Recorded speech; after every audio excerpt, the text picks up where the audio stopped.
Assalamualaikum warahmatullahi wabarakatuh. Ini buku yang saya kira bagus ya kalau mau dibaca. Yaitu buku ini Tauhid Al-Mufadal Imla Al-Imam Abdi Abdillah As-Sadiq ala Al-Mufadal Ibnu Umar Al-Ju'fi. Ini terbitan Lebanon 1984 Beirut ya. Diterjemahkan oleh Ustadz Irwan Kurniawan, penerbitnya Pustaka Hidayah. Buku-buku yang luar biasa, buku-buku Pustaka Hidayah. Sekarang kayaknya udah nggak terbitin lagi, sudah bangkrut mungkin. Cetakan pertama 1996 dan cetakan ke-7, yang ini yang berarti yang saya pegang cetakan ke-7 tahun 2000. Nah, buku ini tipis, 140 halaman. 140 halaman dan terbagi dalam beberapa bagian ya. Tetapi isinya dialog, isinya penjelasan dari Imam Ja'far As-Shadiq terhadap pertanyaan-pertanyaan yang diajukan oleh Al-Mufadal.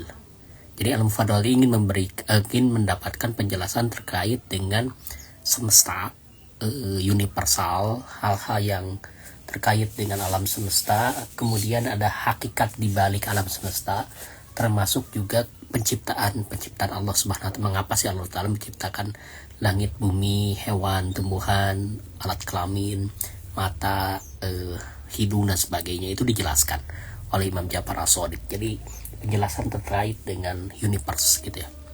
Yang kedua, bahwa kenapa sih Mufadal Al-Ju'fi ini menginginkan penjelasan dari Imam Ja'far As-Shadiq? Karena dia pertama pernah diskusi sama orang yang namanya Ibnu Abi Al-Auja. Dia orang jindik, orang ateis lah, zindik. Kemudian diskusilah dan mungkin tidak bisa menjelaskan Al-Mufadal itu, sehingga merasa kalah, dan beliau kemudian mendatangi gurunya yaitu Imam Ja'far As-Shadiq untuk meminta penjelasan dan ingin menyampaikan kembali gitu ya. Nah, jadi buku ini adalah buku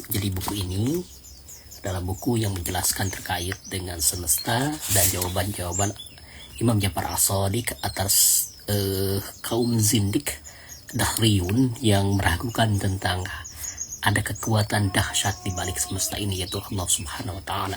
Jadi pada kan Imam Ja'far As-Shadiq itu sekitar tahun 700-an lah ya,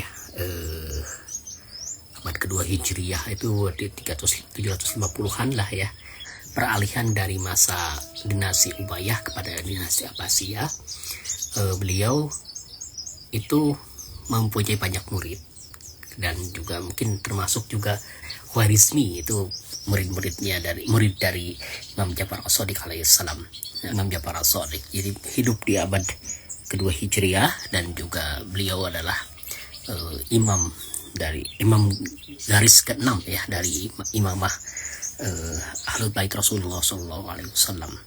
Nah, beliau termasuk orang yang memberikan pencerahan yang terkait dengan semesta, kosmologi lah istilahnya kayak gitu.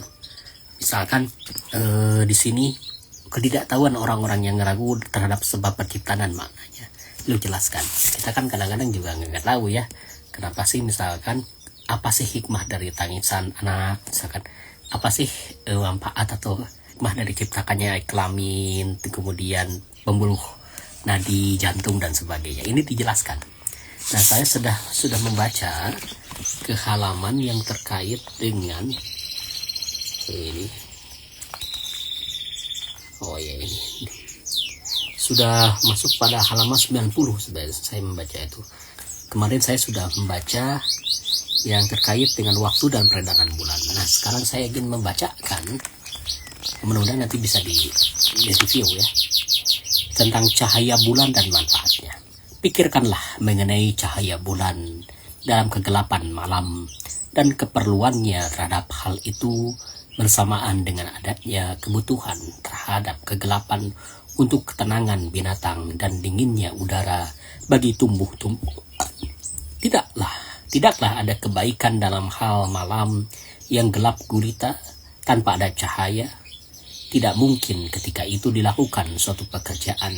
Karena kadang-kadang manusia perlu bekerja di malam hari disebabkan sempitnya waktu bagi mereka dan sangat panasnya udara untuk mengerjakannya di siang hari. Maka di bawah cahaya bulan memungkinkan orang melakukan berbagai pekerjaan seperti membajak sawah, memerah susu, memotong kayu bakar, dan sebagainya. Maka cahaya bulan dapat membantu manusia untuk memperoleh penghidupan mereka jika diperlukan dan mencurahkan kasih sayang pada yang lainnya. Dan dijadikan bulan terbit pada sebagian malam dan tidak pada sebagian malam lainnya. Cahaya bulan adalah lemah dibanding cahaya matahari, agar manusia tidak melakukan pekerjaan di malam hari seperti yang dilakukan pada siang hari, serta tercegah dari ketenangan dan ketentraman yang dapat menimbulkan bahaya bagi mereka. Dan dalam pengaturan bulan, khususnya dalam kemunculan, penyusutan, penambahan, pengurangan, dan gerhananya merupakan peringatan terhadap keluasan Allah Subhanahu wa Ta'ala yang mengatur tempat keluarnya bagi kebaikan alam semesta. Hal ini menjadi pelajaran bagi orang-orang yang mau mengambil pelajaran. Wassalamualaikum warahmatullahi wabarakatuh. Terima kasih yang sudah bergabung. Mudah-mudahan bermanfaat apa yang saya bacakan. Wassalamualaikum warahmatullahi wabarakatuh. Wa ma taufiqi illa billah, alaihi tawakkaltu wa ilaihi unib. Assalamualaikum warahmatullahi wabarakatuh.